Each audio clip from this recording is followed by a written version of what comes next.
When he called on millions to take to the streets to give the army a mandate, this is what Egypt's General Sisi was hoping for. The scenes in Tahrir Square reminiscent of earlier in the month when the army stepped in and removed former President Mohamed Morsi, an act which they said was simply delivering the public will. But there is another interpretation, that this was a military coup, and for supporters of Mohamed Morsi, the announcement today that he would be detained facing charges of conspiring with the Palestinian group Hamas to commit crimes including murder simply underlined that. Earlier in the day, thousands gathered in the Rabat al-Adawiya mosque to demonstrate their ongoing support for the former president, as they have since his removal. Well, if you needed evidence of how today's announcement has galvanised the street, really, here in Egypt, this is it. This is one of the main thoroughfares from downtown Cairo up to the Rabat al-Adawiya Mosque. And these people are walking on foot to go and join those pro-Morsi protests at the Rabat Mosque to show their opposition to what the army has said and what the prosecutor has said. They say this is the return of the Mubarak regime and they're not prepared to stand for it.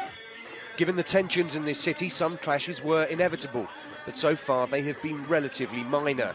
These pro-Morsi supporters received treatment for what they said was birdshot fired by police. In Egypt's second city, Alexandria, however, the violence between the two sides was deadly.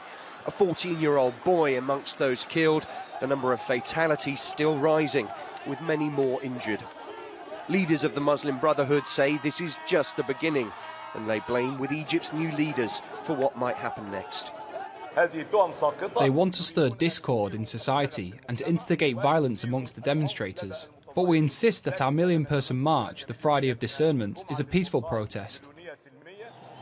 The demonstrations in Tahrir Square in support of the army began slowly, but there was a clear backing for the military's approach. I am coming out in order to give a mandate to the army to fight terrorism, and so that we can live in peace and security, and so that people can achieve their goals, and for people to begin working again.